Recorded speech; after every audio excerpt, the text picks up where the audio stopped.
kind of like a dream come true, really.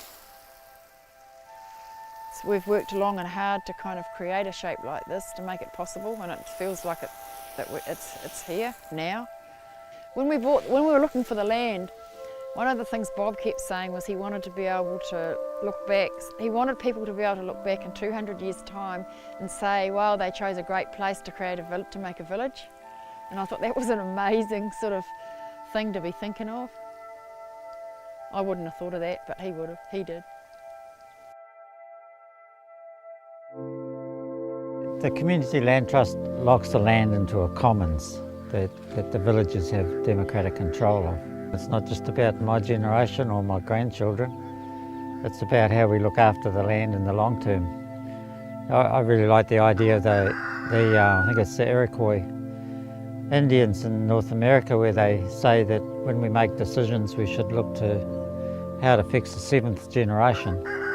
People can feel that this land's secure in the long term, being looked after. The most important word for me at the moment is co-evolution. My understanding is that we've, in almost every way you can imagine, stepped out of the process, the age-old, everlasting process of co-evolution with our own environment. I mean, there was a time when if we weren't in that circle of co-evolution with our environment, we couldn't exist, and we've kind of somehow managed to do it. But we've damaged our DNA, or the way our DNA expresses. We've damaged Gaia.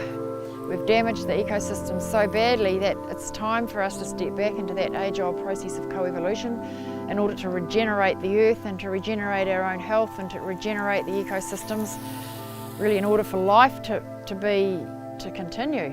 To me, this feels like a possible model for regeneration. In the suburbia hill, I mean, I never really wanted to live there. No. We've talked for some time about trying to live a life like this. You know, we've talked about it, but it just seemed like more of a fairy tale fantasy than actual reality. And then all of a sudden, it just came and plopped itself down in our laps, and we're like, here we go. Well, here we have the resources to do it, because if we tried to do this on our own, we wouldn't. I mean, I don't feel that we would be able to survive, because we don't have the knowledge to live off of the land, and we would really struggle. And I think we'd get really frustrated and wouldn't be able to sustain ourselves. But here we have the support, because we have Kay and Bob, and we have all kinds of experts. I mean, Kay just came out here. Expert. We have so much support here that I feel confident and comfortable moving ahead. This is really different. It's like it's our dream living here. It's living on the land, living in a really pristine area, and having clean water, and starting to grow our own vegetables, and having local meat and the community. Yeah, and the fact that we live here and we work here and our life is centered here.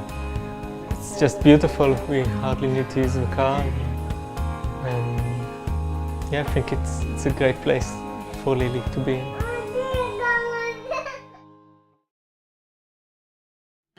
But yeah, it's pretty exciting with more people around and things really starting to move along.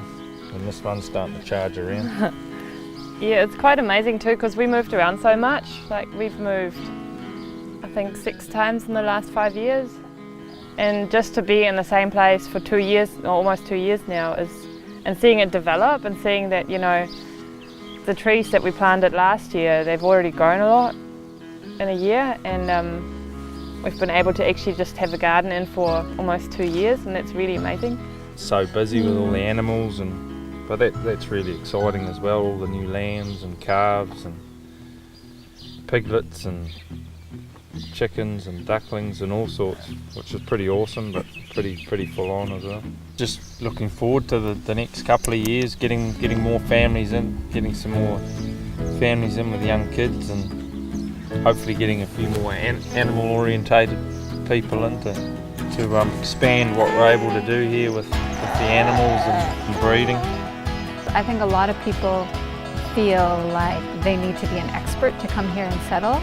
So I think we're a pretty good example of the fact that you don't need to be experts. Like we're on the leading edge of a wave, and somehow it's a wave whose time has come, because there are people all around the world that are kind of understanding this and feeling this and talking about it and networking about it. So it feels like we're just sensitive to the time, really.